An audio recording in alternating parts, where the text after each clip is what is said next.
Mahabub Nagar MLA NM Srinivasa Reddy Mahabub Nagar నియోజకవర్గంలో రాజకీయంగా చైతన్యం క్రమక్రమంగా పెరుగుతోంది. గత ఎన్నికల్లో కీలక ఎన్నికల్లో కాంగ్రెస్ గెలుపు విషయంలో చాలా డైనమిక్స్ కీ రోల్ పోషించాయి. ఎన్నికల కంటే కొద్ది రోజుల ముందు ఖర్గే రేవంత్ సమక్షంలో ఎన్ఎం శ్రీనివాసరెడ్డి కాంగ్రెస్లో చేరారు. అంతకుముందు ఆయన బీజేపీలో ఉన్నారు. సో కాంగ్రెస్లో చేరి టికెట్ తెచ్చుకున్నారు. కాంగ్రెస్ హవాను ఓట్ల రూపంలో మలుచుకోవడంలో ఆయన సక్సెస్ అయ్యారు. కాంగ్రెస్ నుంచి బరిలోకి దిగిన ఎన్ఎం శ్రీనివాసరెడ్డికి ఎన్ని ఓట్లు వచ్చాయంటే 87,227 ఓట్లు వచ్చాయి. అదేవిధంగా బీఆర్ఎస్ నుంచి పోటీ చేసినటువంటి శ్రీనివాస్ గౌడ్, ఆయన గతంలో మంత్రిగా కూడా పనిచేశారు. సో ఆయనకి శ్రీనివాస్ గౌడ్కి ఎన్ని ఓట్లు వచ్చాయంటే 68,489 ఓట్లు వచ్చాయి. ఆ ఎన్నికల్లో ఎన్ఎం శ్రీనివాసరెడ్డి 18,738 ఓట్ల మెజారిటీతో గెలుపొందారు. ఎన్ఎం శ్రీనివాసరెడ్డి 48.04% ఓట్ షేర్ వచ్చింది. గత ప్రభుత్వంలో కీలక పాత్ర పోషించినటువంటి మంత్రిగా పనిచేసినటువంటి శ్రీనివాస్ గౌడ్ను ఆయన ఓడించారు. మరి ఇప్పుడు మహబూబ్ నగర్ సెగ్మెంట్లో ఎన్ఎం శ్రీనివాసరెడ్డి గ్రాఫ్ పెరిగిందా తగ్గిందా, జనం ఏమనుకుంటున్నారు? ఎన్ఎం శ్రీనివాసరెడ్డికి ఎన్ని మార్కులు వేశారు? బిగ్ టీవీ ఎక్స్క్లూజివ్ సర్వేలో ఏం తేలింది ఇప్పుడు చూద్దాం. సో ఎన్ఎం శ్రీనివాసరెడ్డికి ఎటువంటి ప్లస్ పాయింట్స్ ఇచ్చారు ఆ మహబూబ్ నగర్ నియోజకవర్గ ప్రజలు? ఒకసారి ప్లస్ పాయింట్స్ చూద్దాం. ప్లస్ పాయింట్స్ మనం చూస్తున్నాం. నియోజకవర్గంలో చురుగ్గా ఎమ్మెల్యే ఎన్ఎం చురుగ్గా ఉంటారు. తర్వాత సమస్యలు తీరుస్తున్నాడు అన్నటువంటి అభిప్రాయం. ఆయన దగ్గరికి వెళ్తే సమస్య పరిష్కారం అవుతుంది అన్నటువంటి ఒక విశ్వాసం ప్రజలకి పెరుగుతోంది అనేది. తర్వాత మహబూబ్ నగర్ మున్సిపల్ కార్పొరేషన్గా అప్గ్రేడ్ చేసే ప్రయత్నం చేస్తున్నారు. సో అది జరిగితే ఇంకా మహబూబ్ నగర్ ఇంకా మరింతగా అభివృద్ధి చెందుతుంది అనేది ఒక ప్లస్ పాయింట్స్గా మనం చూస్తున్నాం. నెక్స్ట్ ప్లస్ పాయింట్స్ ఏంటో మనం చూద్దాం. Plus points. క్యాంప్ ఆఫీస్లో ఎప్పుడైనా కూడా వినతులు స్వీకరిస్తూ ఉంటారు. అంటే ఎప్పుడైనా వెళ్ళొచ్చు, క్యాంప్ ఆఫీస్లో ఆయన కలుస్తారు. ఆయన అందుబాటులో డెఫినెట్గా ఉంటే కనుక వినతులు స్వీకరిస్తారు, ఆ సమస్యలు పరిష్కారం చేసేటువంటి ప్రయత్నం చేస్తుంటారనేది కూడా ప్రజలు చెప్పినటువంటి మాట. పార్టీ సమావేశాలు కార్యక్రమాలకు కూడా హాజరవుతుంటారు. ఇలా సమస్యలకు ప్రజలకు అందుబాటులో ఉంటూనే సమస్యలు తీరుస్తున్నారు. అట్ ద సేమ్ టైం పార్టీకి సంబంధించినటువంటి కార్యక్రమాలు కూడా చురుగ్గా పాల్గొంటూ ఉంటారు. తర్వాత ప్రతి సండే సమస్యల పరిష్కారం పైన స్పెషల్ ఫోకస్. సండే అనేది కూడా ఆయన ప్రజా సమస్యల పరిష్కారం కోసం ఎక్కువగా వెచ్చిస్తుంటారు. ఆ సండే రోజు ఎక్కువగా జనాన్ని కలిసేటువంటి ప్రయత్నం కూడా చేస్తారు. కాబట్టి ప్రతి సండే సమస్యల పరిష్కారం పైన స్పెషల్ ఫోకస్ చేస్తుంటారు అనేది కూడా ప్లస్ పాయింట్. ఎన్ఎంకు అన్ని రకాలుగా క్యాడర్ తోడ్పాటుగా ఉంటుందనే ఒకటైతే, తర్వాత కురుమూర్తి ఘాట్ రోడ్డుకు సీఎం శంకుస్థాపన చేయడం. అంటే కురుమూర్తి లింగమంతుల జాతర అనేది చాలా పెద్ద జాతర అక్కడ మహబూబ్ నగర్లో. ఆ జాతరకు లక్షలాది మందిగా వెళ్తూ ఉంటారు ఆ సమయంలో. కాబట్టి అటువంటి రోడ్డుకు సీఎం శంకుస్థాపన చేయడం అనేది కూడా ఆయనకు కలిసి వచ్చినటువంటి అంశం. పాలమూరు యూనివర్సిటీకి భారీగా నిధులు వెచ్చింది. పాలమూరు యూనివర్సిటీ అనేది 2008-2009 ఆ విద్యా సంవత్సరంలో అప్పుడు ఉమ్మడి ఆంధ్రప్రదేశ్లో అది స్టార్ట్ అయింది పాలమూరు యూనివర్సిటీ అనేది. సో దానికి భారీగా నిధులు అనేది. సో ప్లస్ పాయింట్స్ మనం చూద్దాం. నెక్స్ట్,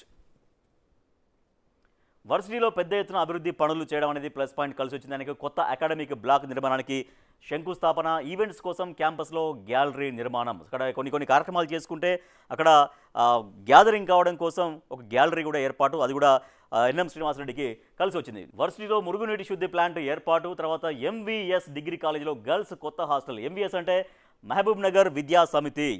మహబూబ్ నగర్ విద్యా సమితి డిగ్రీ కాలేజీలో గర్ల్స్ కొత్త హాస్టల్. తర్వాత కేబీజీవి కస్తూర్బా గాంధీ విద్యాలయం కోసం కొత్త భవనాల నిర్మాణాలు. కస్తూర్బా గాంధీ ఆ విద్యాలయాలు కూడా విద్యార్థులకి ఆ విద్యను అందించడంలో అవి చాలా దోహదపడుతుంటాయి. సో అటువంటి కస్తూర్బా గాంధీ విద్యాలయం కోసం కొత్త భవనాల నిర్మాణాలు కూడా ఆయనకు కలిసి వస్తున్నటువంటి ప్లస్ పాయింట్స్. నెక్స్ట్,